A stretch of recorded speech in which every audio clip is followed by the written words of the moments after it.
ও মাবুদ গো, এক ফোঁটা পানি দিয়েই বনি আদমকে বানায়া এই দুনিয়াতে কয়েকদিন ঘুরাইয়া ফিরাইয়া আবার এই অন্ধকার কবরে নিয়ে যাইবেন। এই দুনিয়াতে আর কাহাকেও থাকতে দিবেন না। ভাই বলি বন্ধুরে বলি কেউ তো আপন না।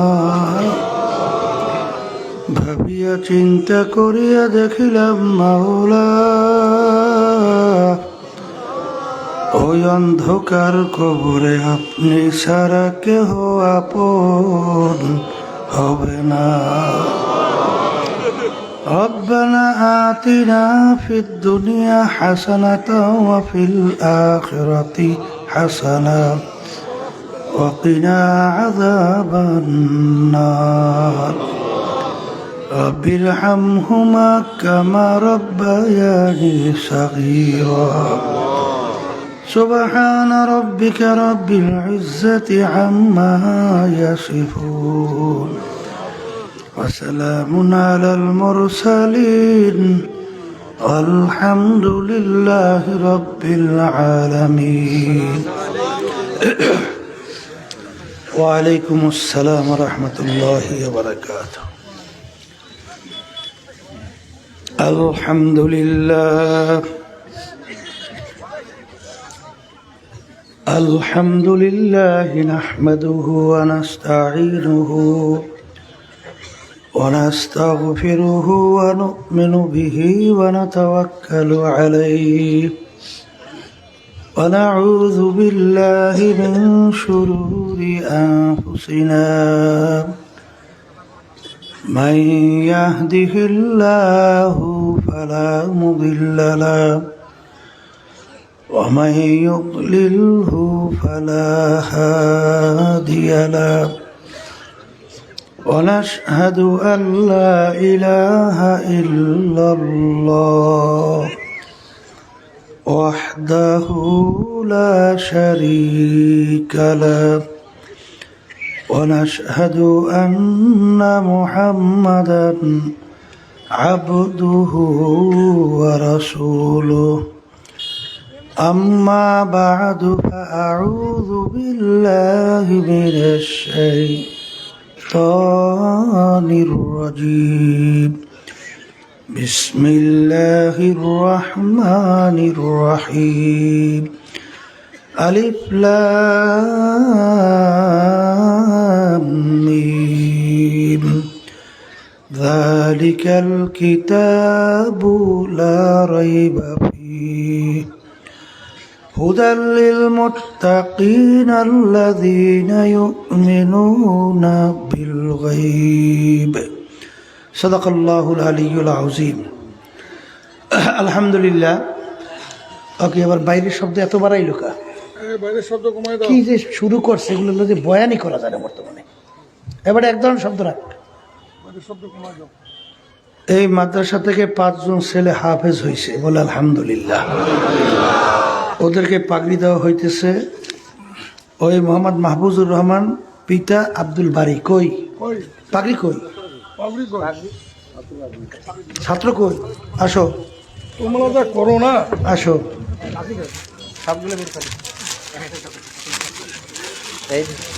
আহম্মদুল্লাহ আগে কই ডবল করে দেন, পাগড়ি ডবল করে বাস, বলে আলহামদুলিল্লাহ। আল্লাহ থেকে হাবিবুর রহমান পিতার নাম রবিউল ইসলাম কই এই পেশা এই পেশাও অর্ধেক করছেন কই হাফেজ আসো এই পেশা যা আলহামদুলিল্লাহ বলেন। মোহাম্মদ মুবিন ইসলাম আহসান আসহাদুল ইসলাম পিতার নাম কই আলহামদুলিল্লাহ, আল্লাহ কবুল করুক। আর মোহাম্মদ মিসবা আর আনারুল ইসলাম বলে আলহামদুলিল্লাহ। আর নূর মোহাম্মদ, পিতার নাম আইনুল উদ্দিন, কই বলে আলহামদুলিল্লাহ। আল্লাহ থেকে হাফেজ বা আমল হিসেবে কবুল করুক সব, আল্লাহুম্মা আমিন। সবাই দরুদ শরীফ পড়ি। আল্লাহুম্মা সাল্লি আলা সাইয়্যিদিনা শাফিঈনা ওয়া হাবিবিনা ওয়া মাওলানা মুহাম্মদ সাল্লাল্লাহু আলাইহি ওয়া আলা আলিহি ওয়া আসহাবিহি ওয়া বারাকা ওয়া সাল্লাম।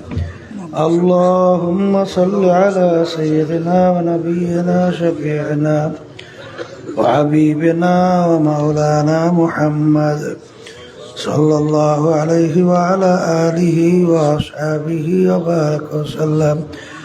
اللهم صل على سيدنا ونبينا شفيعنا وحبيبنا ومولانا محمد صلى الله عليه وعلى آله وأصحابه وبارك وسلم.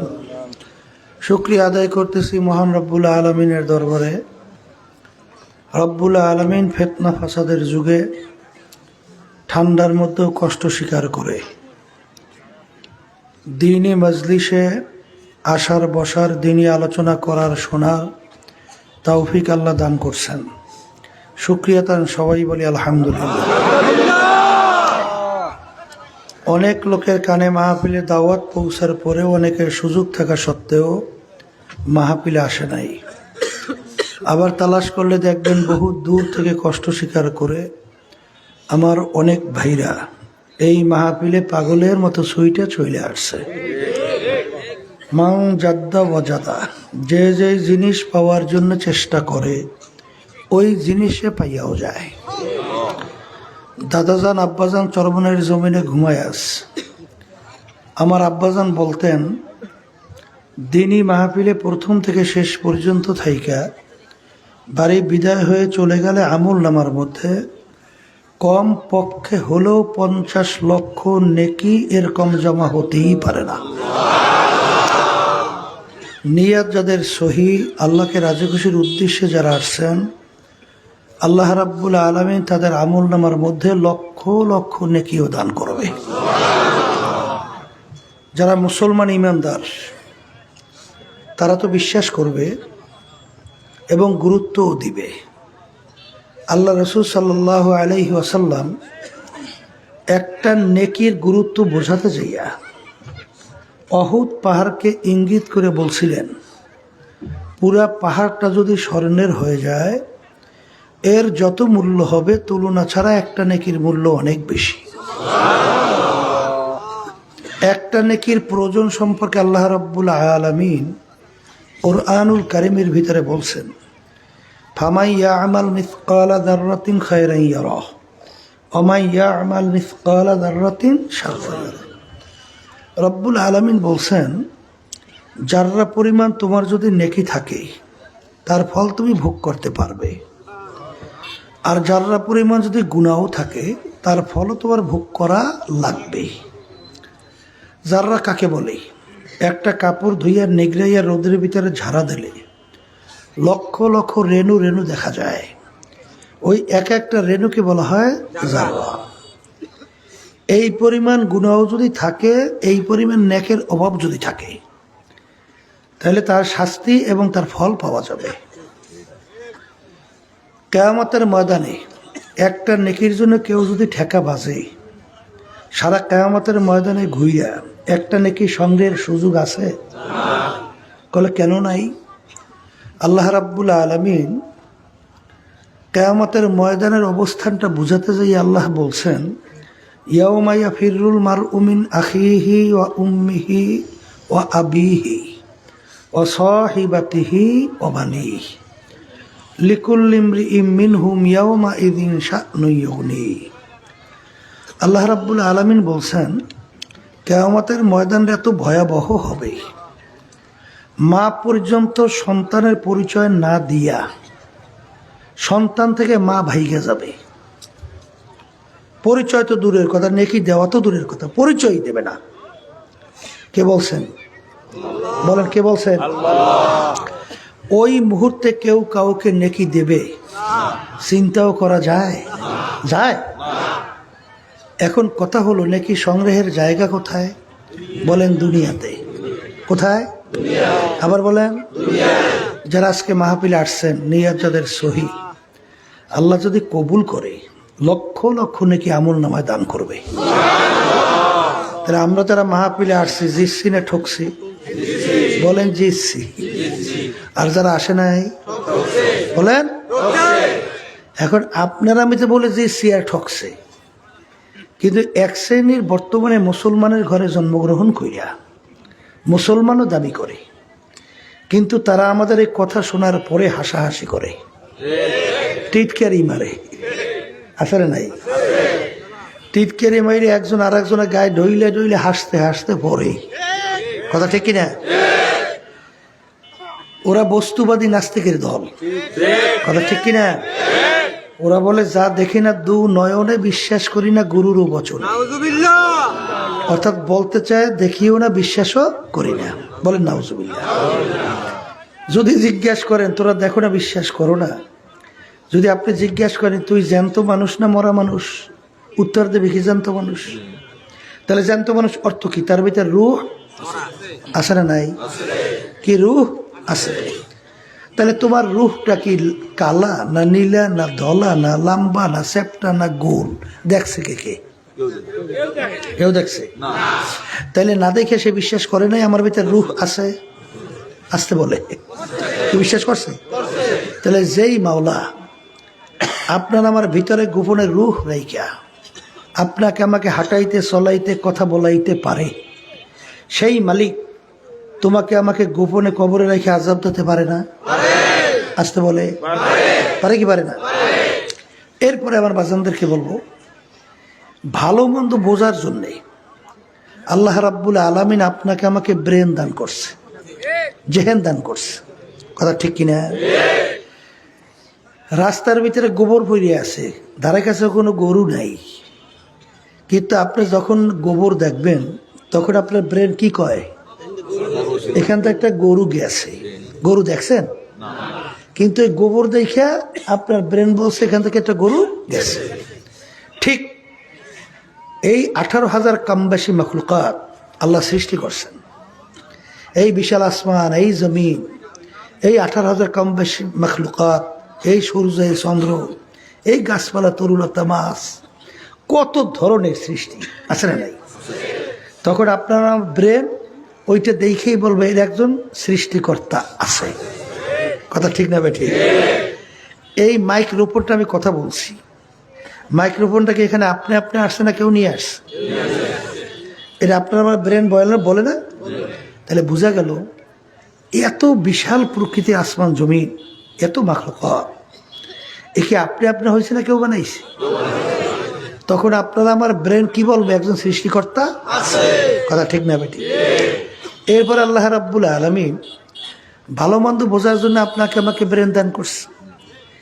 এই বুঝের জন্যই আমি কোরআনুল কারীমের শুরুর আয়াত আপনাদের সামনে তেলাওয়াত করছি। কোরআনুল কারীমকে ছোট ছোটি বই না 30 পারা? হ্যাঁ, যারা মানুষ তারা কিন্তু চিন্তা করবে কোরআনুল কারীম নাযিল হলো কার উপরে? মুহাম্মদুর রাসূলুল্লাহ। ইতিহাস বলে দেখবেন আল্লাহ রাসূল সাল্লাল্লাহু আলাইহি ওয়াসাল্লাম মায়ের পেটে থাকা অবস্থায় আল্লাহ রাব্বুল আলামিন তার আব্বাকে দুনিয়া থেকে নিয়ে গেছিল, নিছে না? দুনিয়াতে আসার পরে বছর 6 বয়স আল্লাহ তার আম্মাকেও নিয়ে গেল। এখন ছোট 6 বছরের বাচ্চা, বাপ হারা মাহারা, দুনিয়ার কোনো শিক্ষকের কাছে আল্লাহ রাসূল সাল্লাল্লাহু আলাইহি ওয়াসাল্লাম পড়ার কোনো সুযোগ পাইছে? আল্লাহ সুযোগ দেয় নাই। কথা ঠিক কিনা? আল্লাহ রাসূল সাল্লাল্লাহু আলাইহি ওয়াসাল্লাম তিনি কিন্তু নিজের দস্তখত সাইনও করতে জানতেন না। এর অর্থ কি? আল্লাহ দেয় নাই। আল্লাহ কি দেয় নাই? কেন? সেদিন কোনো শিক্ষায় শিক্ষিত হতো, হয়তো বা নাস্তিকের দলেরা, বেঈমানের দলেরা বলার সুযোগ পেত লোকটা খুব উঁচু মাপের শিক্ষিত ছিল, খুব মেধাবী ছিল, খুব পাণ্ডিত মানুষ ছিল, কোরআনুল কারীম নিজে লেখে লইছে। কি কথা ঠিক কিনা? এই জন্য আল্লাহ তাকে দুনিয়ার কোনো শিক্ষায় শিক্ষিত হওয়ার সুযোগও দেয় নাই। এই আল্লাহ রাসূল সাল্লাল্লাহু আলাইহি ওয়াসাল্লাম তিনি আরবের জমিনে জন্মগ্রহণ করছেন না?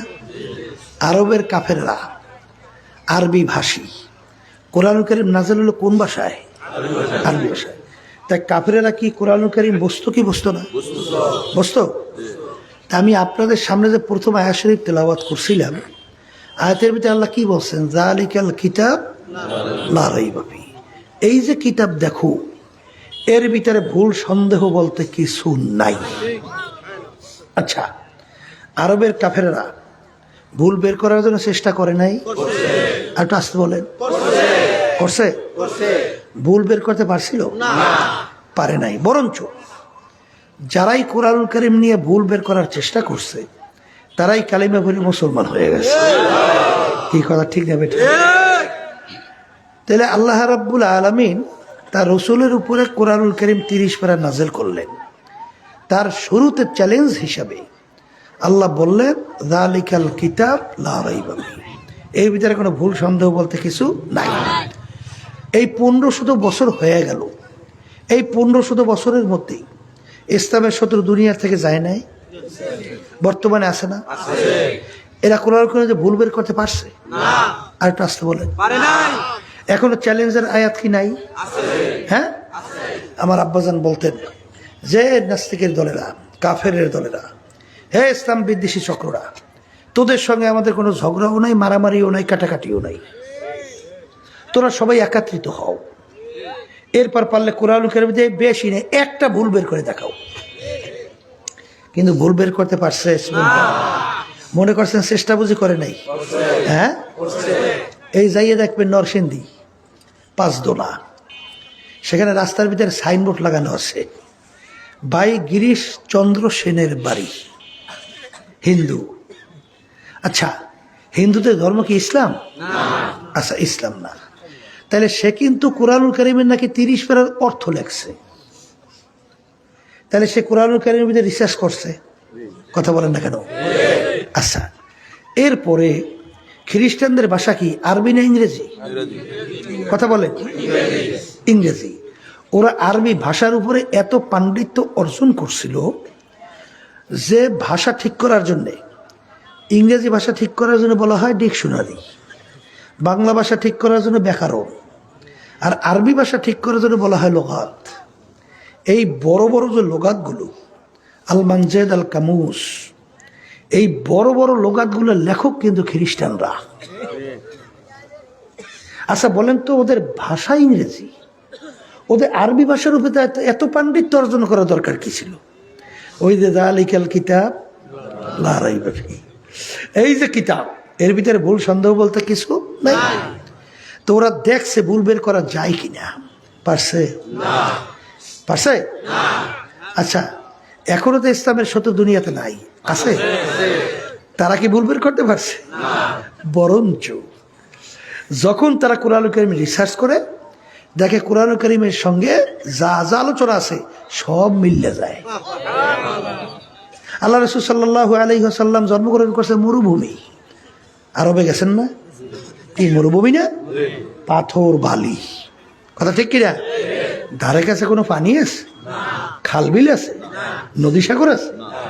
তাহলে আল্লাহ রাসূল সাল্লাল্লাহু আলাইহি ওয়াসাল্লাম কোনদিন সাগর দেখছে? কিন্তু কোরআনুল কারীমের ভিতরে সাগর সম্পর্কে আলোচনা আসছে না? আল্লাহ কি বলছেন? মারাজাল বাহরাইনি ইয়ালতাকিয়ান বাইনাহুমা বারযাখুল লা ইয়াবগিয়ান ফাবিআইয়ি আলা'i রাব্বিকুমা তুকাযযিবান। সবাই বলে সুবহানাল্লাহ। এখানে আল্লাহ রাব্বুল আলামিন সমুদ্র সম্পর্কে আলোচনা করছে। বৈজ্ঞানিকরা সমুদ্র নিয়ে রিসার্চ করতে যাইয়া দেখে যে কোরআনুল কারীমের ভিতরে সমুদ্র সম্পর্কে যা বলছে 100 ভাগ সব মিলে যায়। সুবহানাল্লাহ বলেন না? আল্লাহ রাব্বুল আলামিন সূর্য সম্পর্কে আলোচনা করছে। বৈজ্ঞানিকরা সূর্য নিয়ে রিসার্চ করছে, করে নাই? চন্দ্র নিয়ে রিসার্চ করে না? না করে না? সূর্য নিয়ে রিসার্চ করিয়া দেখে কোরআনুল কারীমে সূর্য সম্পর্কে কি বলছেন। আল্লাহ বলছেন, ওয়াশ-শামসু তাজরি লিমুস্তাকাররিল লাহা, সূর্য তার আপন কক্ষপথে চলমান, অর্থাৎ সূর্য ঘোরে। সূর্য কি ঘোরে? ছোটবেলায় যারা ভূগোল পড়ছেন, বৈজ্ঞানিকরা আবিষ্কার করে কি বলছে? সূর্য ঘোরে না, দুনিয়া করে মনে আছে, যারা ওই বিশ্বাস করছে সব বেঈমান হয়ে গেছে। কথা ঠিক না? ঠিক। পরবর্তী আবার বৈজ্ঞানিকরা আবিষ্কার করে বলে ওই বৈজ্ঞানিকের থিওরি ঠিক হয় নাই, আসলে দুনিয়াও করে সূর্যও করে। এরপরে আবার বৈজ্ঞানিকরা আবিষ্কার করার পরে বলে দুনিয়া মোটে ঘুরেই না, শুধু সূর্যটাই ঘুরে। তাহলে এক কথায় আবিষ্কারের পরে কোরআনুল কারীম সত্য হয়েছে। আসতে বলে ওরা রিসার্চ করার পরে কোরআনুল কারীম সত্য হয়েছে। এই ক্ষেত্রে যেমন আব্বাজান রহমাতুল্লাহি আলাইহি বলেন যে ওরা আবিষ্কার করার পরে বলে সূর্য ঘোরে না, দুনিয়া ঘুরে। আবার বলে সূর্যও ঘুরে, দুনিয়াও ঘুরে। আবার বলে দুনিয়া মোটে ঘুরেই না, শুধু সূর্যই ঘুরে। এই ক্ষেত্রে যে আমার আব্বাজান বলতেন ওদের মাথাটাও ঘোরে। কথা ঠিক না? ঠিক। তাই ঘুরতে ঘুরতে কোরআনুল কারীম ঠিক হয়েছে। আসতে বলে কোরআনুল কারীম কি হয়েছে? ঠিক হয়েছে। শোনেন, ওলামা একরাম তো বয়ান করে, আর ওই নাস্তিকের দলেরা ওরা আমাদের কথা নিয়ে হাসে, ঠিক না? ওলামা একরাম বয়ান করে, এ আল্লাহর বান্দারা, এ পর্দার আড়ালের মা বোনেরা, আল্লাহ রাব্বুল আলামিন যাকে ছোট একটা বেহেশত দান করবে, কি বেহেশত? একজনকে। কয়জনকে? এই 10টা দুনিয়ার সমান। কয় দুনিয়া? তাহলে 10টা দুনিয়া একত্রিত করলে যত বড় হবে, একজনকে আল্লাহ দান করবে, তাও আবার ছোট বেহেশত। এখন এই বস্তুবাদী দলেরা বলে, শোন ও হুজুর গো, গাঁজাখুরি কথা, নাউজুবিল্লাহ বলে আল্লাহ যাকে ছোট বেহেশত দান করবে তা বলে 10 দুনিয়ার সমান। তাহলে 1 2 লোক ভেসতে যাবে না কোটি কোটি? তাহলে কোটি কোটি লোক ভেসতে যায়। একটা বেহেশত ছোট যদি হয়, একজনের জন্য 10 দুনিয়ার সমান। বড় বেহেশত কত হবে? কত বড়? তাহলে এত জায়গা মাওলায় পায় কই? নাউজুবিল্লাহ করে।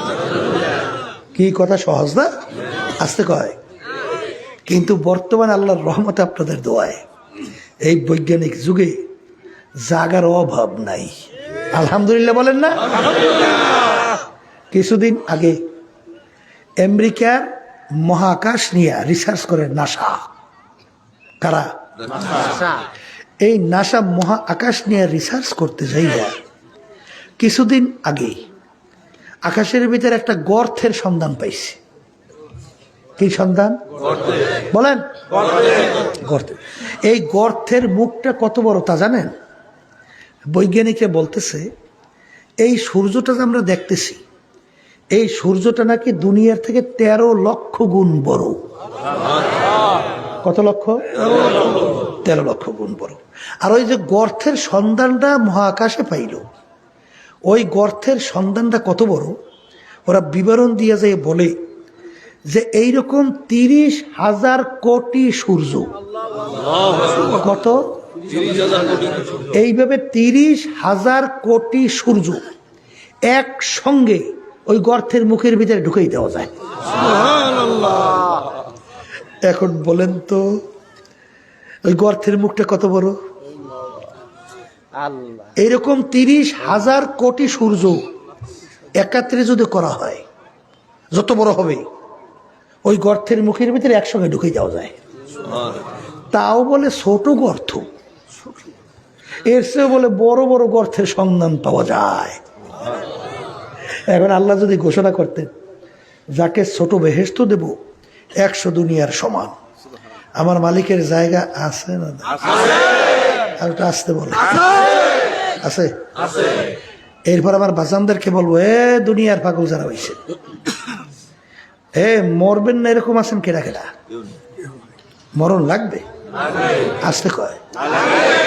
তা দুনিয়ার কাজে 5 বারও যদি কেউ ঠকেন, তাহলে ওই কাজের ভিতরে চেষ্টা করলে আবার জিতবেন আশা করা যায় না? হ্যাঁ, ম্যাজিস্ট্রেট কোর্টে কেউ কেস করিয়ে যদি ঠকে, আবার আপিলের সুযোগ আছে না? জজ কোর্টে ঠকলে আবার আপিলের সুযোগ, হাইকোর্ট।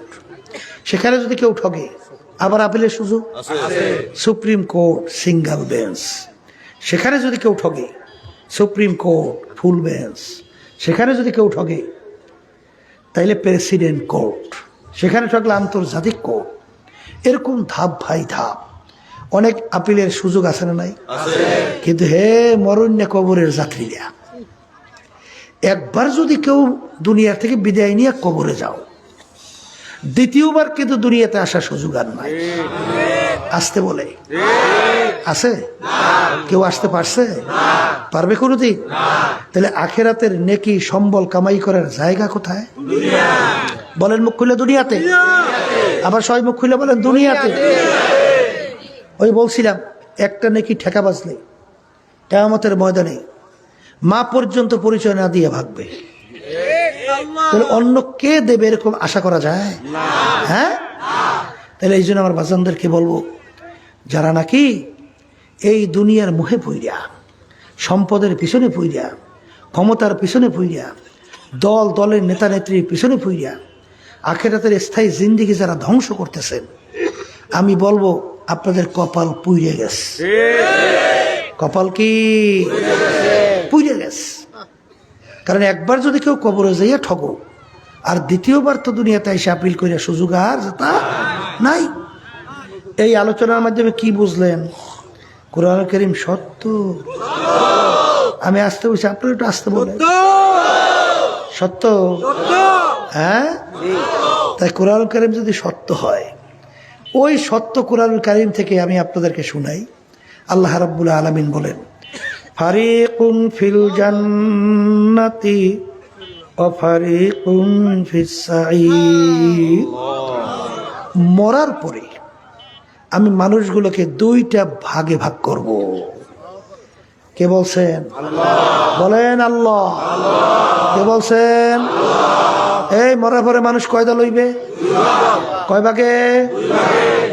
এক দল আমার মালিক সাজাইয়া গুছাইয়া তাদেরকে তার মেহমানখানা বেহেশতের ভিতরে জায়গা দেবে। সবাই বলেন সুবহান। কেমন বেহেশত? যে বেহেশত সম্পর্কে মুসলমান যারা ঈমান আনছেন তাদেরকে শোনাই। আল্লাহ রাসূল সাল্লাল্লাহু আলাইহি ওয়াসাল্লাম বলেন, আল্লাহ রাব্বুল আলামিন বেহেশত এমন ভাবে সাজাইছে, এমন আরামের জায়গা, যেই আরামের জায়গা বা এত সুন্দর কেউ কোনোদিন চোখে দেখে নাই। কেউ কোনোদিন বলেন, এরপরে কেউ কোনোদিন কানেও শোনে নাই যে এইরকম সুন্দর হতে পারে, তার চেয়েও সুন্দর।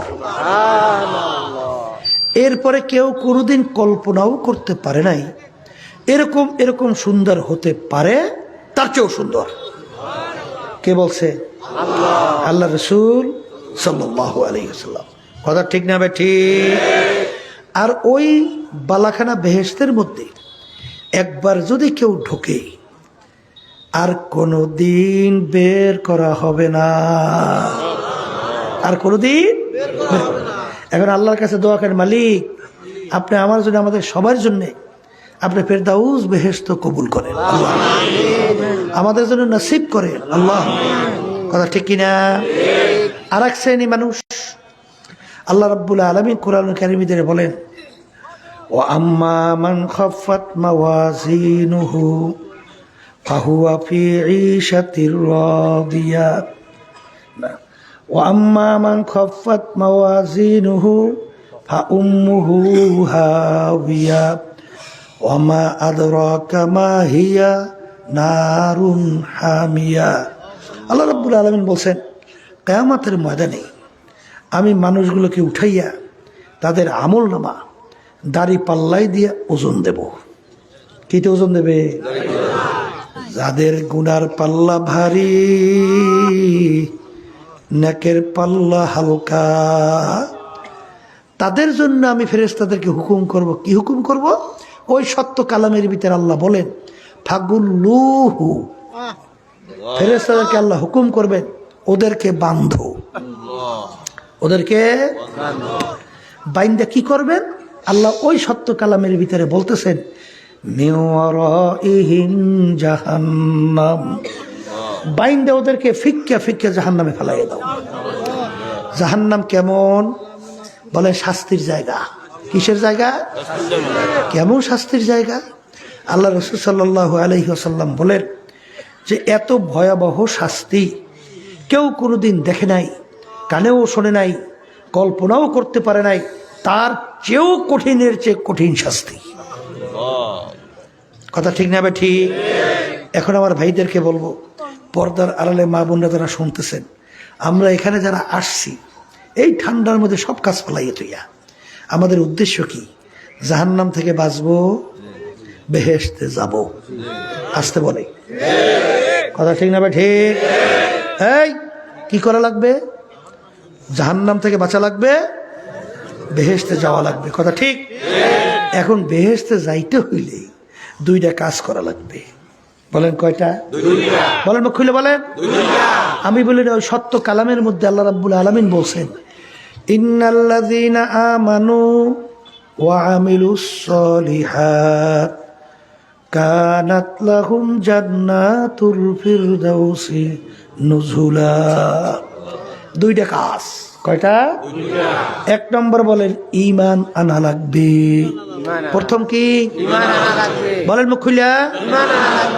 দ্বিতীয় নম্বর কাজ হলো নেক আমল করা লাগবে। নেক আমল মানে ভালো কাজ। নেক আমল মানে কি? ভালো কাজ। আমল মানে কাজ, নেক মানে ভালো। তাহলে কয়টা কাজ? বলেন এক নম্বর, আবার কোন? আর দ্বিতীয় নেক আমল। কথা ঠিক। এখন আমরা যারা আসছি মাহফিলে, সবাই ঋতু মন চায় বেহেশতে যাবে, তাইলে নেক আমলও বাড়াইতে চায়, আসতে পারে, ইমানও আনতে চায়। কথা ঠিক না? ঠিক। এখানে আমরা যারা আসি আলহামদুলিল্লাহ সবাই তো ইমানদার, আসতে বলে আমরা কি ইমানদার। এখন বাজানদেরকে বলবো, শোনেন, আমরা অনেকে দাবি করি ইমানদার, কিন্তু আল্লাহ রাসূল সাল্লাল্লাহু আলাইহি ওয়াসাল্লাম হাদিসের ভিতরে বলছেন অনেক মুসল্লি নামাজি নামাজ পড়ে, কিন্তু ওদের ভিতরে ঈমান নাই। কি নাই? আবার বলেন। ওই সত্য কালামের ভিতরে আল্লাহ রাব্বুল আলামিন বলেন, ফাওয়াইলুল লিল মুসাল্লিন, নামাজি নামাজ পড়ে ওর জন্যই জাহান্নাম। কার জন্য জাহান্নাম? আবার কোন? তাহলে অনেকে নামাজ পড়ে কিন্তু তার জন্য কি? কে বলছে? এই আমি বলি না, আল্লাহ বলছে। তাহলে বুঝতে হবে যে ঈমান কাকে বলে, এইটা আমাদের বোঝা লাগবে। কথা ঠিক। হাদিসের মধ্যে আসছে ঈমানের ধরনটা কেমন হবে। আল্লাহর হাবিব বলেন সাল্লাল্লাহু আলাইহি ওয়াসাল্লাম, আখলিস দীনাকা ইয়াকফিকা আমালুল কলিল। আল্লাহ রাসূল সাল্লাল্লাহু আলাইহি ওয়াসাল্লাম বলেন, তোমাদের ঈমানটা হতে হবে নির্ভেজাল। শব্দটা কি? নির্ভেজাল, স্বচ্ছ, পরিচ্ছন্ন, ভেজাল মুক্ত। আবার বলেন, ঈমানটা হওয়া লাগবে কি মুক্ত? আবার বলেন, ভেজাল মুক্ত। কথা ঠিক কিনা? এখন বলতে পারে, হুজুর ভেজাল মুক্ত আর ভেজাল যুক্ত কাকে বলে? কি বোঝা লাগবে না? আমরা ঈমান নেওয়ার সময় কি বলছিলাম? খায়রিহি ওয়া শাররিহি মিনাল্লাহি তাআলা ওয়াল বাসি বাদাল মাউত। এখানে কি পড়ছে? বলি নাই ভালো মন্দের মালিক কে? মুখ খুললে বললেন আল্লাহ। এই রিজিক দেওয়ার মালিক কে? মারুই না বাসুই না মালিক কে? রোগ দেওয়ার মালিক কে? ভালো করার মালিক কে? এই সব বললাম, ভালো মন্দ আইন দেওয়ার মালিক কে? হ্যাঁ, আচ্ছা। এক শ্রেণী বর্তমানে আমার বাজানরা আছে, বাংলাদেশের ভিতরে দুনিয়া মুখী দলের সঙ্গে জড়াইয়া আছে। এই আওয়ামী লীগ, বিএনপি, জাতীয় পার্টি, এরা কি স্বীকার করে সমস্ত ক্ষমতার মালিক আল্লাহ? আমি ভুল বললাম, আমরা বুঝাই দিয়ে। স্বীকার করে? এদের থিওরি কি? আব্রাহাম লিঙ্কন, আমেরিকার প্রাক্তন প্রেসিডেন্ট, তিনি এই প্রচলিত গণতন্ত্রের থিওরি দিছে। কি দিছে? Government of the people, by the people, for the people. নাউজুবিল্লাহ কর।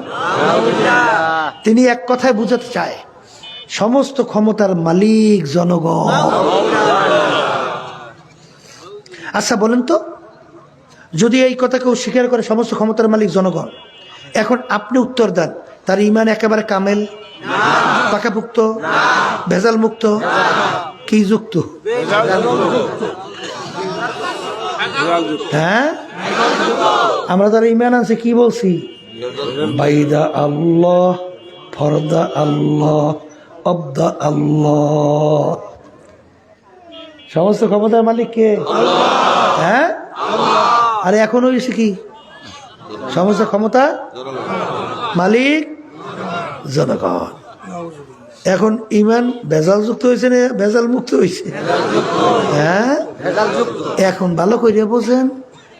এক শ্রেণী আমার বাজানরা, পর্দার আড়ালের মা বোনেরা মসজিদের ভিতরে যায় নামাজ পড়ে কাকে খুশি করার জন্যে? বুঝেন নাই কথা? কারে খুশি করে? আবার জোরে বলে। রুকুতে যাইয়া তাসবিহ আদায় করে, সেজদায় যাইয়া তাসবিহ আদায় করে, দাঁড়াইয়া তেলাওয়াত করে, কোরআনুল কারীমের আয়াত তেলাওয়াত করে, ফাতিহা পড়ে, কেরাত মিলায়। কথা কয় না? কাকে খুশি করে? আবার মসজিদ থেকে বের হইয়া দলের নেতা নেত্রীর সঙ্গে জড়াইয়া তারপর স্লোগান দেয়, আমার নেতার চরিত্র ফুলের মতো পবিত্র। নাউজুবিল্লাহ। ওদিকে নামাজ পড়ে না কিন্তু একক তো। এই যে চরিত্র যদি ফুলের মতো হয়, তাই শয়তানের চরিত্রটা কি?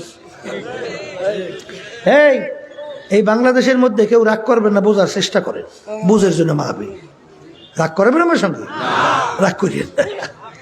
এই আল্লাহর বান্দারা, টিআইবি একটা সংস্থা, বুঝলেন? এই এমপি মন্ত্রীদের প্রায় 100 এমপি মন্ত্রী, তাদের বিরুদ্ধে একটা জরিপ করছে, তদন্ত করার পরে তারা ফল প্রকাশ করছে। কি ফল? 100 জন এমপি মন্ত্রীদের মধ্যে 97 জনের মতো এমপি মন্ত্রী পাইছে চোর। আসতে কয় তো? এখন অনেকে বলতে, হুজুর 3 জন তো ভালো আছে, 3 জনও বলে চোর, একটু কম চোর। আইসেন না মেয়া, দুঃখ। কথা ঠিক না? বা ঠিক? 100-র ভিতরে 100ই চোর। এদের চোর থেকে ফুলের মতো না? আহ্বা কয় কি? একবারে ফুলের মতো। প্রেসিডেন্ট ছিল আব্দুল হামিদ সাহেব, আওয়ামী লীগের সময় ছিল না? তা আমরা সংলাপের জন্য গেছিলাম, আমি প্রেসিডেন্টের পাশে বসা। এখন আমাদের একজন বলতেছে, প্রেসিডেন্ট সাহেব, আপনার একটা কথা আমরা বিভিন্ন জায়গায় বলি। কি কথা? বলে, আপনি বলছিলেন বাংলাদেশের ভিতরে প্রতি বছর যে টাকা চুরি হয়, মানে দুর্নীতি হয়, এই দুর্নীতির টাকা দিয়া, চুরির টাকা দিয়া একটা পদ্মা সেতুর মতো পদ্মা সেতু তৈরি করা যায়। প্রেসিডেন্ট বলতেছেন, না আপনারা ভুল বলছেন, আমি একটা বলি নেই, আমি বলছি 2টা পদ্মা সেতু তৈরি করা যায়। তাআওয়ানু আলাল বিররি ওয়াত তাকওয়া ওয়ালা তাআওয়ানু আলাল ইসমি ওয়াল উদওয়ান। আমার মালিক বলেন, তোমরা ভালো কাজের সহযোগিতায় থাকো, খারাপের বিরোধিতা করো। এখন যারা এই চোরদের সহযোগিতা করেন, রাগ করবেন না, ভালো করে বুঝেন, কিয়ামতের ময়দানে বিরাট আল্লাহর ওলি হইয়াই তো উঠবেন। হাওয়া কয় কি? দেখবে জিনার গুনাহ আমল নামায় ভরা, মদের গুনাহ আমল নামায় ভরা, চুরির গুনাহ আমল নামায় ভরা। রব্বুল আলামিন, এত তো চুরি আমি করি নাই, এত গুনাহ আসবে কোথা থেকে? মালিক, বুঝলাম তো না। বলে, বুঝো নাই? তুই যাদের সহযোগিতার মাধ্যমে তোর সমর্থন পাইয়া নির্বাচিত হয়েছিল, ক্ষমতায় গেছে, ক্ষমতায় না চাইলে চুরি করতে পারতো না, জনগণের টাকা। এই ক্ষমতায় যাইয়া এই টাকা চুরি করিয়া ওই এই বিভিন্ন কানাডা সহ বিভিন্ন জায়গায় বেগম পাড়া তৈরি করছে। ওই তোর সহযোগিতায় যে এই সুযোগ পাইছে, এই জন্য প্রত্যেকটা একটা গুণের অংশ তোর আমল নামে জমা হয়েছে। আপনারা মাদ্রাসা বিভিন্ন মসজিদে বিভিন্ন ভালো কাজে সহযোগিতা করেন না? কিসের আশায়? আসতে কয় তাহলে সবের আশায় সহযোগিতা করে যদি সব চান, তাই যাদের সহযোগিতার মাধ্যমে গুণা পাইবে, গুণা জমাবে, সেইটার অংশ বুঝে নেবেন না? আসতে কয় এটা মুখ খুললে বলে না সেইটার বাকি হুজুর আমি না, কি নেওয়া লাগবে? হ্যাঁ, এ আল্লাহর বান্দারা শোনেন, এক শ্রেণী আমাদের জাতীয় বাইরেও কিন্তু আছে, এদের সহযোগিতা করে। নাউজুবিল্লাহ কর। আলেম হইয়া কিন্তু আল্লাহ হাবিব বলেন খয়রুল খেয়ারে খেয়ারুল ওলামা শাররুল সেরারে সেরারুল ওলামা। আলেম হইলে সমস্ত মানুষের ভিতরে উত্তম, আবার আলেমরা সবচেয়ে নিকৃষ্ট। আমি বলছি আল্লাহ রাসূল সাল্লাল্লাহু আলাইহি ওয়াসাল্লাম বলছেন। হ্যাঁ, এটা বোঝা লাগবে, বেশি লম্বা না, সংক্ষেপ বলছি। ইমান মজবুত করা লাগবে, নির্ভেজাল করা লাগবে, কথা পরিষ্কার, কথা ঠিক না? এই সাহাবায়ে কেরামদের ইমান কি ছিল? কি ছিল? আর আল্লাহ তাদের ধরন অনুযায়ী ইমান আনতে বলছে না? ওই সত্য কালামের মধ্যে আল্লাহ কি বলছেন? আমিনু কামা আমানান নাস, তোমরা ইমান আনো সাহাবায়ে কেরাম যেভাবে ইমান আনছিল। সাহাবায়ে কেরামদের ইমানের ব্যাপারে দেখবেন, এই আবু বকর সিদ্দিক রাদিয়াল্লাহু তাআলা আনহু তিনি মুসলমান হয়ে গেলেন, ছেলে তখনও মুসলমান হয় নাই। আবু বকর সিদ্দিক রাদিয়াল্লাহু তাআলা ইসলামের পক্ষে যুদ্ধ করে, আর তার ছেলে কাফেরের পক্ষে যুদ্ধ করে।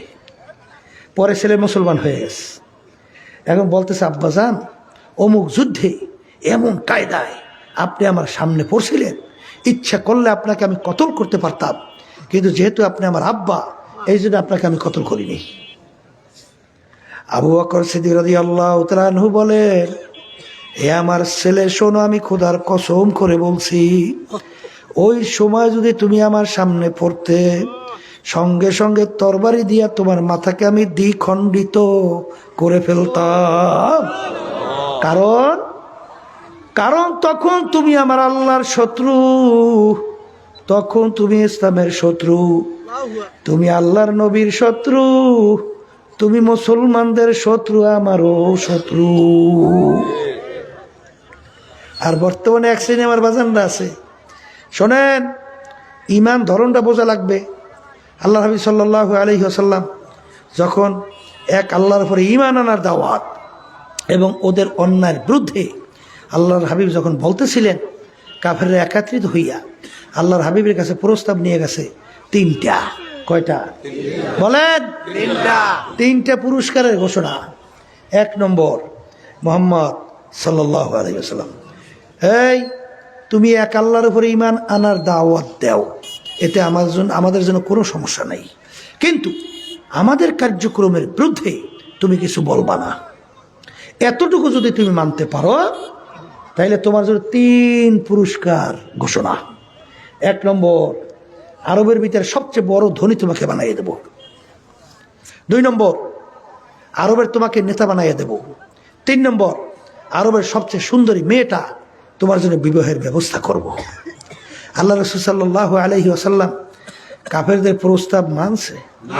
আর একটু আস্তে কোন মুখ খুলে মানছে না? মাইনে আল্লাহ রাসূল বলছেন কি, এ কাফেররা শোন, তোরা তো আমার আরবের নেতা বানাবি, আর আরবের ধনী বানাবি, আর সুন্দরী মেয়ে বিবাহের প্রস্তাব দিবি, পাইলাম, কিন্তু সব যদি আকাশের যে চন্দ্রটা আর সূর্যটা যদি তোরা নিয়ে এসে আমার এক হাতে সূর্য এক হাতে চন্দ্রও দিতে পারো, তারপরেও শুনে রাখ যে আমি এক আল্লাহর উপরে ঈমান আনার দাওয়াত এবং তোদের অন্যায়ের বিরুদ্ধে আমি বলতেই থাকবো। এক পর্যায়ে আল্লাহ রাসূল সাল্লাল্লাহু আলাইহি ওয়াসাল্লাম তার জন্মভূমি মক্কায় থাকতে পারছে না, হিজরত করে যায় কই? কোথায় যায়? জন্মভূমির মায়া নবী ফিরা ফিরা চায়। আল্লাহু আকবার। আল্লাহ রাসূল সাল্লাল্লাহু আলাইহি ওয়াসাল্লাম ওদের প্রস্তাব তো মানলই না, বরঞ্চ উহুদের ময়দান এমন ভাবে আল্লাহর হাবিবকে আক্রমণ করলো, আল্লাহর হাবিবের হেলমেট ভাইঙ্গা মাথা মুবারকের ভিতরে ঢুইকা গেল, শরীর মুবারক থেকে রক্ত মুবারক বের হইয়া জুতা মুবারক আটকে গেল। এক পর্যায়ে আল্লাহর হাবিব দাঁড়ায় থাকতে পারে না, জমিনের ভিতরে ধারাস কইরা ফইরা গেল। শয়তান ঘোষণা করাইয়া দিল, কুতিলা মুহাম্মদ, আল্লাহ রসুল আর দুনিয়ার মধ্যে নাই। তখন মুসলমানরা ধরাধরি কইরা আল্লাহ হাবিব সাল্লাল্লাহু আলাইহি ওয়াসাল্লামকে ওই যে উহুদ পাহাড়ের, উহুদ ময়দানের পাশেই পাহাড়, সেই গর্তের ভিতরে নিয়ে আল্লাহর হাবিবকে নিয়ে রাখছে। যে আমি যখন মদিনা শরীফ গেছিলাম, ওই উহুদের পাশে যাইয়া সেই পাহাড়ের কাছে যাইয়া গর্তটা স্বচক্ষে দেখে দেখে আসছে। আর বর্তমানে এক শ্রেণী বাইরেছে পেট ডলা ইমান, হ্যাঁ, এক শ্রেণী বর্তমানে বাইরেছে ফাসেকদের এমন প্রশংসা করে মনে হয় যে এখন মাত্র আল্লাহর ওলি নাযিল হইছে। জোরে বলেন নাউযুবিল্লাহ। আর হাদিসের মধ্যে আসে আল্লাহ রাসূল সাল্লাল্লাহু আলাইহি ওয়াসাল্লাম বলেন, যখন ফাসেকদের প্রশংসা করা হয় আল্লাহর আরশ থরথর করে কাঁপতে থাকে। এত সহজ মনে করছেন মিয়া? হ্যাঁ, ইমানকে নির্ভেজাল করা লাগবে। কারণ অনেক মুসল্লি নামাজ পড়ে ইমান নাই, আল্লাহ বলতেছেন মুসল্লির জন্য জাহান্নাম। কথা ঠিক না ঠিক? ইমান হওয়া লাগবে কি? আবার কোন কি? নির্ভেজাল, এই ভেজাল মুক্ত। কথা ঠিক কিনা?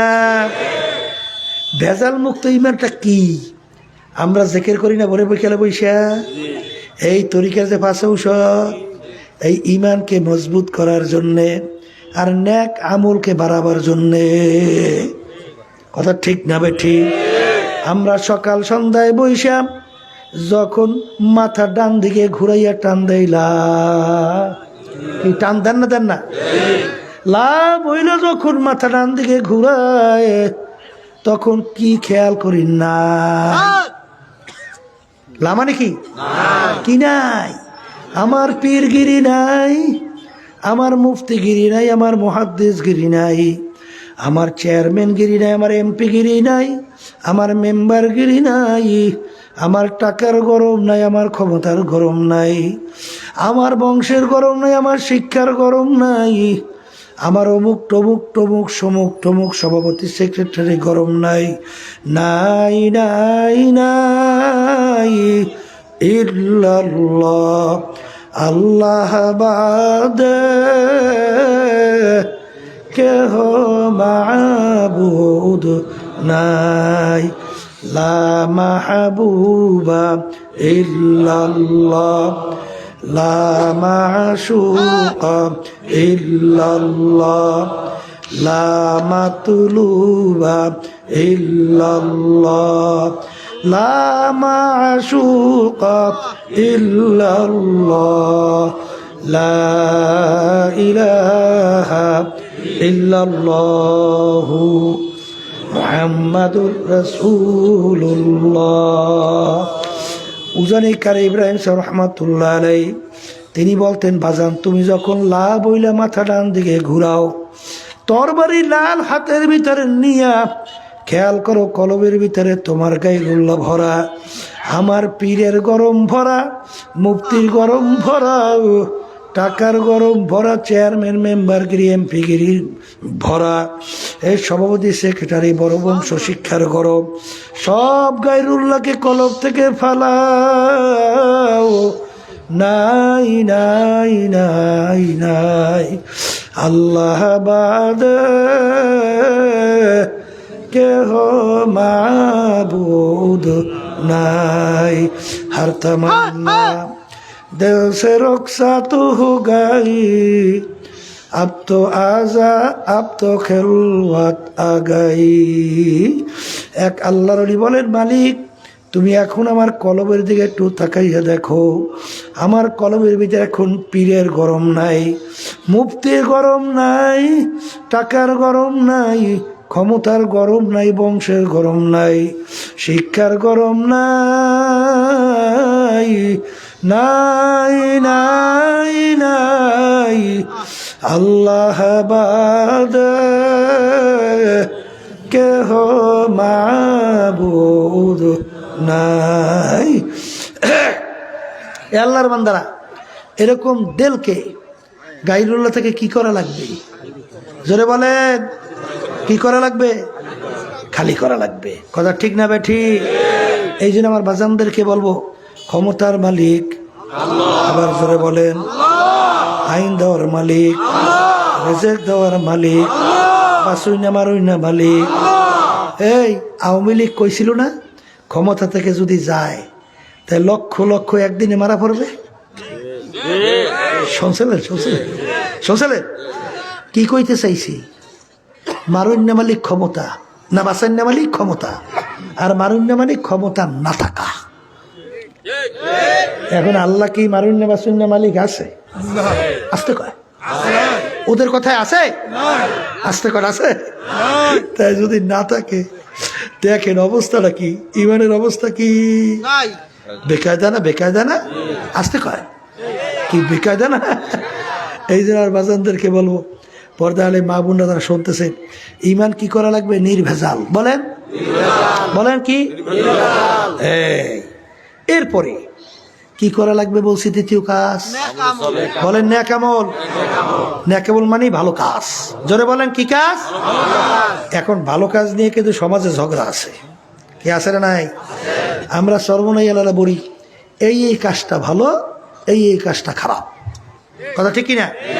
এই কাজ যদি তোমরা করতে পারো তাহলে নাজাত পাইয়ে জান্নাতে যাইতে পারবা। কি বলি কি বলি না? আবার দেখবেন আট্রসি, চন্দ্রপাড়া, রাজারবাগ, দেওয়ানবাগ, সুরেশ্বর, মাঝবান্ডার, আওয়ামী লীগ, বিএনপি, জাতীয় পার্টি, তারাও তো বলে এই কাজটা ভালো। আসতে বলে, এই বলে কি বলে না? এখন ভালো কাজ কোনটা এটা বোঝা লাগবে না? এই বুঝেছেনই তো মাহফিল। কথা ঠিক কিনা? আল্লাহ রাব্বুল আলামিন আমাদের সকলকে প্রত্যেক নামাজের ভিতর আল্লাহ শিক্ষা দেয়। কি শিক্ষা? আল্লাহ বলেন, ইহদিনাস সিরাতাল মুস্তাকিম। কি সবাই পড়েন না? নামাজে পড়েন না? এখানে আল্লাহ কি বলছেন? মালিক, আপনি আমাকে সিরাতাল মুস্তাকিমে চালান। কিতে চালান? আবার বলেন। এখন সিরাতাল মুস্তাকিম কোনটা? আল্লাহ বলতেছেন, সিরাতাল্লাযীনা আন'আমতা আলাইহিম, যেই পথে চলার পথে আপনার পক্ষ থেকে যাদের উপরে নেয়ামত বর্ষিত হয়েছিল তাদের পথে আমাদেরকে চালান। এই দোয়া শিক্ষাতেছে কে? আল্লাহ। মুখ খুলে বলেন, কে শিক্ষাতেছে? আল্লাহ। এই এখানে আল্লাহ ডাইরেক্ট বলছে, আল্লাহ তুমি আমাকে কোরআন এবং হাদিসের রাস্তায় চালাও? এটা বলছেন? কি বলছেন? ওই পথে চালান যেই পথে চলার পরে আপনার পক্ষ থেকে যাদের উপরে আপনার নেয়ামত বর্ষিত হয়েছিল তাদের পথে আমাদেরকে চালান। কথা ঠিক না ঠিক? এখন কাদের উপরে আল্লাহ নেয়ামত বর্ষিত হয়েছে? ওই সত্য কালামের ভিতরে আল্লাহ রাব্বুল আলামিন অন্য আয়াতে বলেন, মিনান নাবিয়্যিনা ওয়াস সিদ্দিকিনা ওয়াশ শুহাদাই ওয়াস সলিহিন ওয়া হাসুনা উলাইকা রফিকা। কাদের উপরে নেয়ামত বর্ষিত হয়েছে? বলেন নবীদের উপরে। বলেন মুখ খুলে বলেন। বলেন শুহাদা কেরামদের উপরে। বলেন সিদ্দিকিনদের উপরে। বলেন এদের ধারাবাহিকতায় কিয়ামত পর্যন্ত নেককার পরহেজগার আল্লাহ ওয়ালাদের উপরে। কথা ঠিক? এখন আমার বাজানদেরকে বলবো, এখন নেক কাজ কোনটা? বলেন সাহাবায়ে কেরামদের আমল। হ্যাঁ, মুখস্থ করেন। বলেন কাদের আমল? আমল মানে কাজ। আর সাহাবী কাকে বলে? বলেন যারা স্বচক্ষে ঈমান সহকারে আল্লাহ রাসূল সাল্লাল্লাহু আলাইহি ওয়াসাল্লামকে দেখছে এবং ঈমান সহকারে দুনিয়ার থেকে বিদায় নিয়ে কবরে চলে গেছে, এদেরকে বলে সাহাবায়ে কেরাম। এদেরকে বলে কি? এদের সংখ্যা প্রায় 1.5 থেকে 1.5 লক্ষের কাছাকাছি। কত সংখ্যা? 1.5 থেকে 1.5 লক্ষের কাছাকাছি। এখন তাদের আমলই হইল ভালো কাজ। জোরে বলে কথা ঠিক কিনা? কারণ আছে না নাই? অত ব্যাখ্যা আমি এখন দেব না, সংক্ষেপ বলছি। আল্লাহ রাসূল বলছেন, বুইস্তু মুআল্লিমান, আল্লাহ আমাকে দুনিয়াতে পাঠাইছেন ওস্তাদ হিসাবে। কি হিসাবে? আবার বলেন। এখন ওস্তাদ হইলে ছাত্র কারা? বলে সাহাবায়ে কেরাম। কারা? তাহলে আল্লাহ রাসূল সাল্লাল্লাহু আলাইহি ওয়াসাল্লাম সরাসরি সাহাবায়ে কেরামদের ঈমান নির্ভেজাল কিভাবে করতে হয় এটা শিক্ষা দিয়েছে। এবং নেক আমল কোনটা এইটা আল্লাহর হাবিব ডাইরেক্ট হাতে নাতে শিক্ষা দিয়েছে। কথা ঠিক না বে ঠিক? এই জন্য আমার বাজানদেরকে বলবো, নেক আমল বুঝছেন? আসতে কয় বলে সাহাবায়ে কেরামদের আমল। আবার কোন এক কথায় বলেন কাদের আমল? আবার বলেন। এই জন্য আমার বাজানদেরকে বলবো, সাহাবায়ে কেরামদের আমল নেক কাজ। ঈমান যদি নির্ভেজাল হয়, আল্লাহ রাসূল বলেন তোরবার অল্প নেক আমলই তোমাকে জান্নাতে নিয়ে যাইবে। সুবহানাল্লাহ। ওদিকে ভুরি ভুরি আমল করবে, কিন্তু সেই আমলটা যদি নেক আমলের কাতারের মধ্যে না পড়ে, ওই আমল বস্তা বস্তা হইলেও কোনো লাভ হবে না। কি বলেন? কথা ঠিক না ভাই? ঠিক। এই জন্য আমার বাজানদেরকে বলবো, পর্দালে মা বোনদেরকে বলবো, বাজান আপনার কবরে আপনি যাবেন, আমার কবরে আমি যাব। আপনার কবরের প্রশ্নের উত্তর আপনি দিবেন, আমার কবরের প্রশ্নের উত্তর আমি দেব। এ কবরের যাত্রীরা, কেউ যদি কবরে যাইয়া বলো আমি চরমোনাইয়ের মুরিদ, বাজান মাপ পাওয়া যাবে? জোরে বলেন। আমি জৈনপুরের মুরিদ, আমি ফুরফুরার মুরিদ, আমি 18 চন্দ্রপাড়া, রাজারবাগ, দেওয়ানবাগ, সুরেশ্বর মাইজ ভান্ডার। কথা কয় না? আমি আওয়ামী লীগের লোক, আমি বিএনপির লোক, আমিও জাতীয় পার্টির লোক। এ কবরের যাত্রীরা, তোমার কবরে তুমি যাবা, আমার কবরে আমি যাব। কবরে কিন্তু প্রশ্ন তিনটা, তোমার জন্য তিনটা, আমার জন্য কিন্তু তিনটা। 1 নম্বর প্রশ্ন মান রব্বুকা, 2 নম্বর প্রশ্ন ওয়ামা দীনুকা, 3 নম্বর প্রশ্ন ওয়ামান নাবিয়ুকা। এই 3 প্রশ্নের ভিতরে কোথাও কি পাইলেন তুমি চরমোনাইয়ের কিনা? আসতে কয় পাইছেন? প্রশ্ন কয়টা? পীরের জন্য কয়টা? মুরিদের জন্য কয়টা? মালিকের জন্য কয়টা? আর গোলামের জন্য কয়টা? ধনীর জন্য কয়টা? গরিবের জন্য কয়টা? এ কবরের যাত্রীরা, কবরে যদি কোনো দলের পরিচয় চলতো, আল্লাহর হাবিব সাল্লাল্লাহু আলাইহি ওয়াসাল্লাম তার চেয়ে বড় পীর, বড় অলি, বড় গাউস কুতুব দুনিয়া থেকে আসেও নাই, কোনোদিন আসবেও না। আল্লাহ রাসূল দুনিয়া থাকা অবস্থায় তার কলিজার টুকরা সন্তান ফাতেমা রাদিয়াল্লাহু তাআলা আনহা তাকে আঙ্গুল দিয়ে ইঙ্গিত করে বলছিলেন, ইয়া ফাতেমা তু আনকিজি নাফসাকা মিনান নার। এ ফাতেমা রে, দুনিয়া থাকা অবস্থায় নিজে আমল করো, জাহান্নামের আগুন থেকে বাঁচো, এরপরে অন্ধকার কবরে যাইয়া সরিও। ও ফাতেমা, যদি কবরে এই পরিচয় দাও আমি আখিরি জামানার নবীর মেয়ে। আল্লাহ রসুল বলেন, ফাতেমা রে, এই পরিচয় কবরে কোনো কাজ হবে না।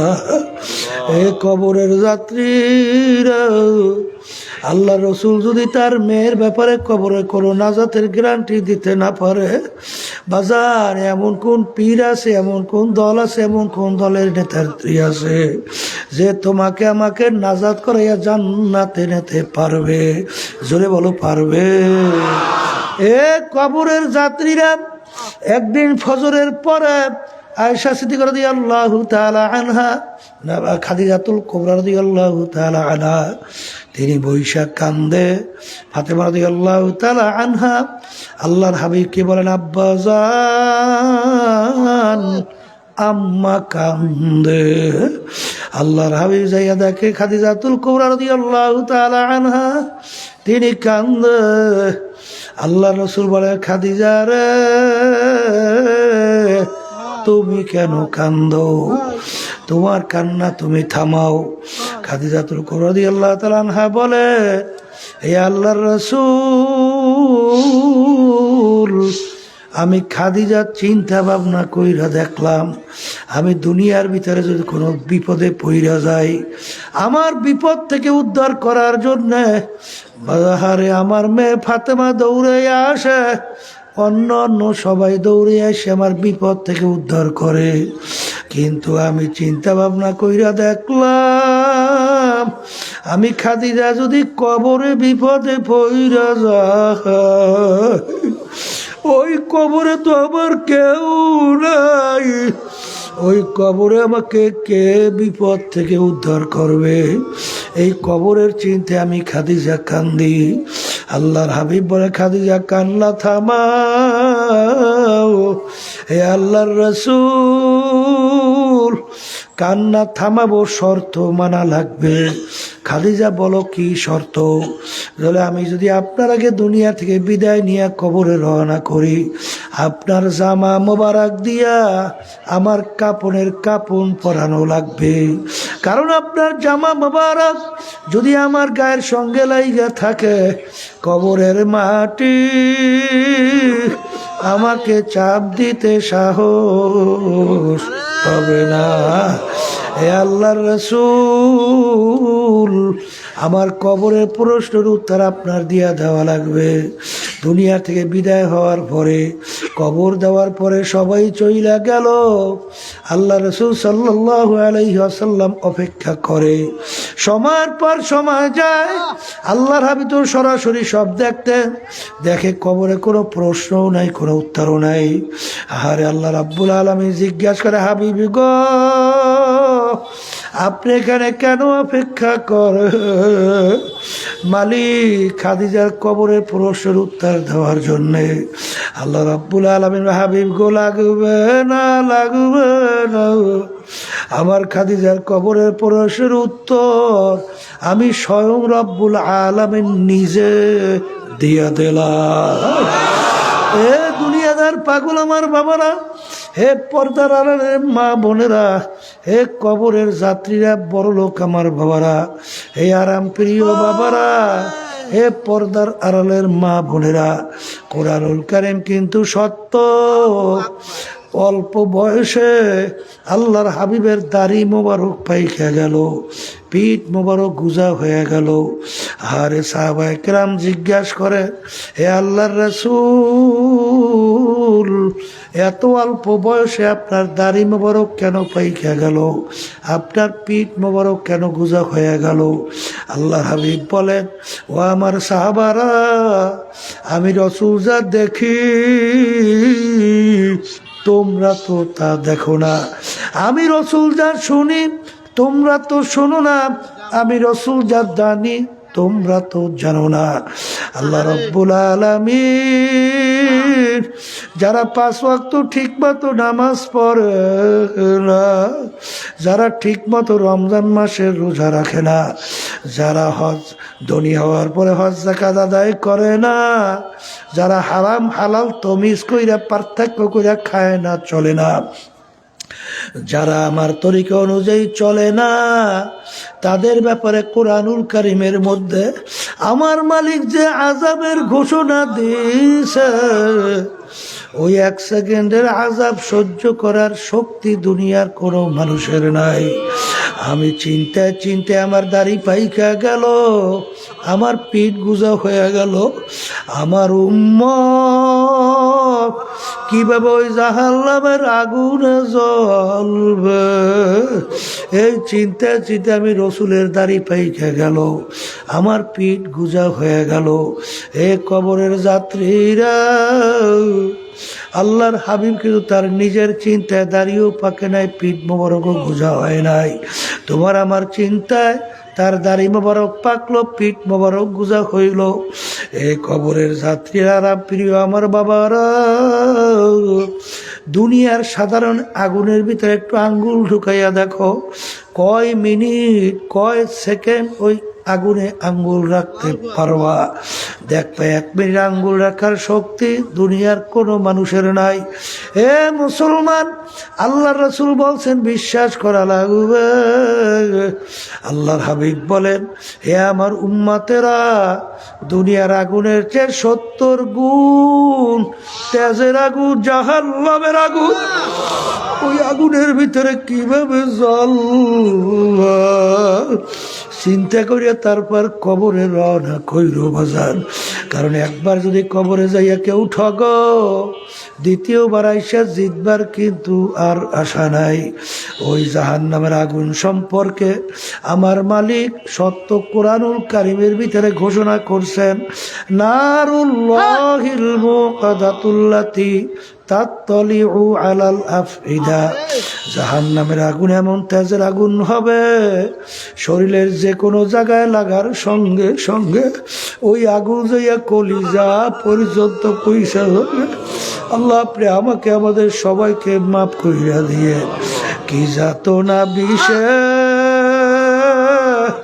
বুঝিবে সে কিসে, কবু আসিবি সে তৌসিনী যারে। বাগান যার ভিতরে বিষ ঢুকছে, সেই একমাত্র বিষের মর্ম জ্বালা বুঝবে। যার শরীরে আগুন লাগিয়ে গেছে, সেই একমাত্র আগুনের জ্বালা মর্ম ব্যথা বুঝবে। যার ভিতরে আগুন লাগে নাই, সে কোনোদিন মর্ম জ্বালাও বুঝবে না। এ কবরের যাত্রীরা, কোন দুনিয়ার পিছনে পড়ছো, কোন টাকার পিছনে পড়ছো, কোন ক্ষমতার পিছনে পড়ছো, কোন দলের নেতা নেত্রীর পিছনে পড়ছো, আমি আমার বাজানদেরকে বলবো, পর্দালে মা বোন যারা যারা শুনছে, মাঝে মাঝে একটু চক্ষু বন্ধ করিয়া নিরিবিলি মোরাকাবা করো। বাজান, আরে ফরিদপুর গেছিলাম, বড় একটা ধনী মানুষ মারা যাওয়ার পরে যত অন্ধকার হইয়া আসতেছে, ঘরের ভিতর থেকে ডাক দিয়া বলে, তাকে রাত্রে ঘরে রাখা যাবে না। ছোট ছোট বাচ্চারা মরা লাশ দেখলে ভয় পাইবে। মসজিদের ভিতর থেকে খাট বের কইরা খাটের ভিতরে উঠাইয়া সারা রাত্র মসজিদের বারান্দার ভিতরে ফালাইয়া রাখছে। আর তার কষ্টের কামাই করা টাকার বাড়ি তাকে জায়গা দেয় না। এই বড় লোক আমার বাবারা, এই বাংলাদেশের ভিতরে দেখছো এক বড় বড় ধনী ব্যাংকার মারা যাওয়ার পরে 2 ছেলে তার গোসল কাপড় না পরাইয়া, জানাজা না পরাইয়া, দাফন কাপড় না কইরা তারা বাপের রাইখে যাওয়া সম্পদ নিয়ে মারামারি কাটাকাটি করে। আর বাপের লাশ নিয়ে গাড়ির গ্যারেজে ফালাইয়া রাখলো, দাফন কাপড়ের কোনো খবর নাই। ওদিকে লাশ ফুইলা গন্ধ হওয়ার উপক্রম, এলাকার লোকজন সাদা দইরা তারপর তাকে দাফন করলো। এ বড় লোক আমার বাবারা, হারামকে হারাম মনে করো না, ঘুষকে ঘুষ মনে করো না, সুদকে সুদ মনে করো না, পরের মাল ঠগাইয়া নিজের মাল বাড়াতে চিন্তাও করো না। এই সম্পদ কার জন্য রাইখা যাও, চিন্তা ভাবনা কইরা তারপর কবরে রওনা করো। কারণ একবার যদি কেউ কবরে ঠগ,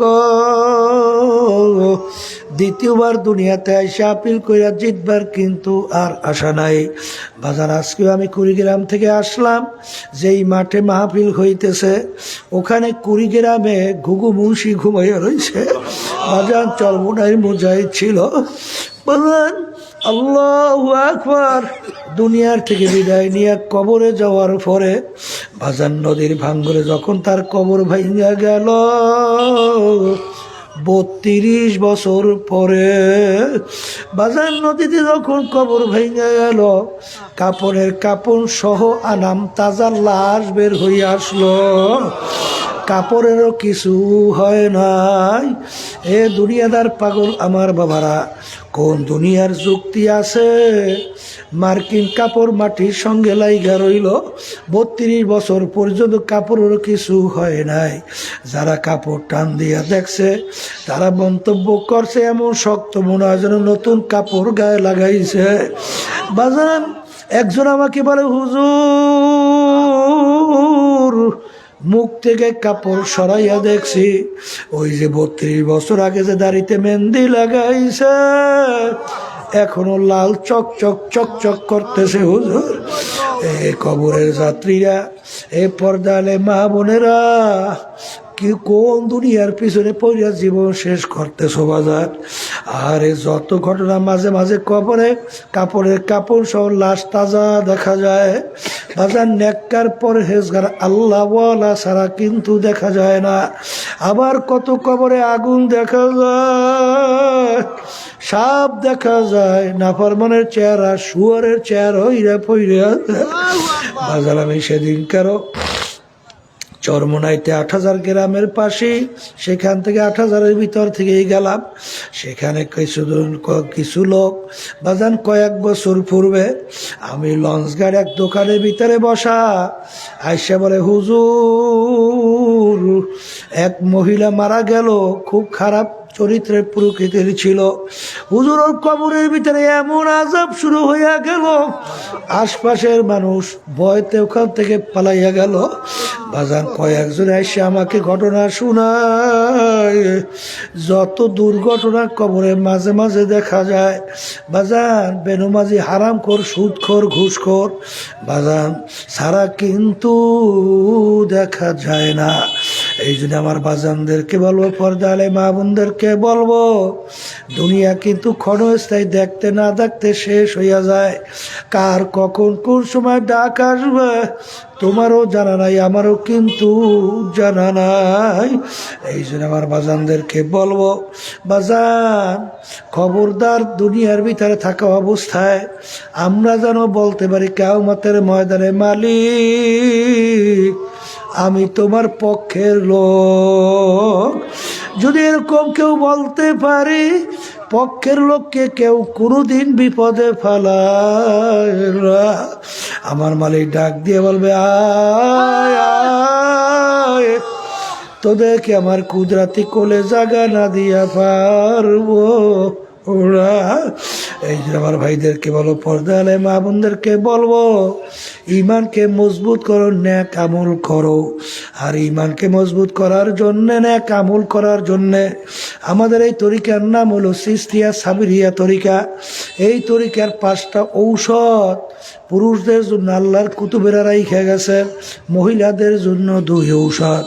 এরপর সকাল সন্ধ্যা 1 নম্বর ঔষধ আল্লাহর জিকির করা লাগবে, 2 নম্বর ঔষধ আল্লাহর ওলিদের কিতাব পড়া লাগবে। আল্লাহর ওলিদের কিতাব পড়লে পাথরিয়া শক্ত দেল মোমের মতো গইলা যায়। এই 2 ঔষধ মহিলাদের জন্য। 3 নম্বর ঔষধ সাপ্তাহিক তালিম হালকা জিকিরে থাকা লাগবে। 4 নম্বর ঔষধ মাসিক ইজতেমায় সব গুজারিতে থাকা লাগবে। 5 নম্বর ঔষধ চরমনাইতে বছরে 2 বার মাহফিল হয়। বিনা ওজনে চরমনাই মাহফিল কামাই দেওয়া যাবে না। যারা চরমনাই মাহফিলে গেছে, ওই জমিনের ভিতরে আল্লাহ আলাদা একটা বরকত রাখছে। আমার বাজানদেরকে দাওয়াত দিলাম, যাইয়া দেখো কি বরকত আল্লাহ মাঠে রাখছে। হে কবরের যাত্রীরা, চরমনাইয়ের তরিকা যদি তোমার কাছে ভালো না লাগে বাজান, কবরে কিন্তু কোনো দলের পরিচয় নাই। যেখানে গেলে ইমান মজবুত হবে, নির্ভেজাল হবে, এবং তোমার আমার নেক আমল বাইরে যাবে, নেক আমল করতে পারবে। এরকম জায়গায় যাইয়া ইমানকে মজবুত কইরা, নেক আমল কইরা, মাওলার পাগল হইয়া কবরে রওনা করো। আল্লাহুম্মা আমিন।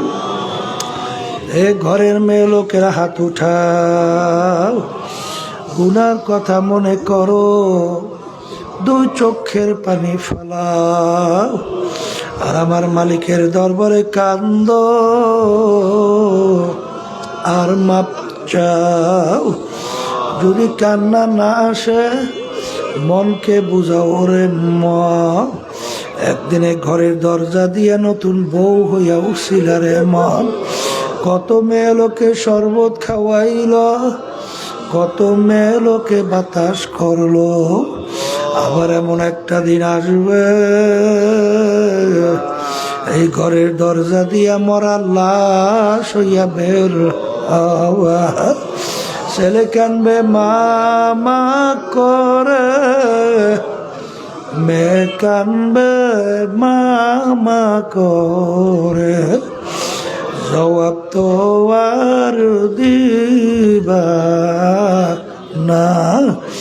আল্লাহ আপনার এই মাঠের দিকে চাইয়া দেখেন, তোমার বান্দারা বাড়িঘর ফালাইয়া ঠান্ডার মধ্যে কষ্ট স্বীকার কইরা এই মাঠের ভিতরে তোমার দরবারে হাত ধইরা দুই চোখের পানি ফালাইয়া তোমার দরবারে কান্দে আর মাপ চায়। মালিক দয়া মায়া করে আমাদের জীবনের গুনাহ মাফ করে দাও। এ আল্লাহ আমাদের কলবের মধ্যে আপনার মারফাতের নূরের বাতি জ্বালাইয়া দেন আল্লাহ। এ আল্লাহ যাদের উসিলায় মাহফিল হইল, চেষ্টাকারী সাহায্য করলো, আমরা যারা মাহফিলে উপস্থিত হইয়া গেলাম, আমাদের সবাই উপরে খাস মেহেরবানি নাজল করেন আল্লাহ। মালিক আমাদের আম্মা আব্বা দাদা দাদু নানা নানু আত্মীয় স্বজন অন্ধকার কবরে শুয়ে রয়েছে, আমরা দোয়া করলাম দয়া মায়া করে তাদের কবরকে আপনি বেহেশতের বাগান বানাইয়া দেন আল্লাহ। এ আল্লাহ আমার যত মুজাহিদ ভাইরা মা বোনেরা দিনদারের অন্ধকার কবরে শুয়ে রয়েছে, যত মোমেন মোমেনা তারা কবরে শুয়ে রয়েছে, সবার কবরকে বেহেশতের বাগান বানাইয়া দেন। এ আল্লাহ মাদ্রাসাকে আপনি দিনের জন্য কবুল করে নেন, প্রয়োজনকে গাইবে খাজানা দ্বারা পুরা করে দেন। সুবহান রাব্বিকা রাব্বিল ইজ্জাতি আম্মা ইয়াসিফুন ওয়া সালামুন আলাল মুরসালিন ওয়ালহামদুলিল্লাহি রাব্বিল আলামিন।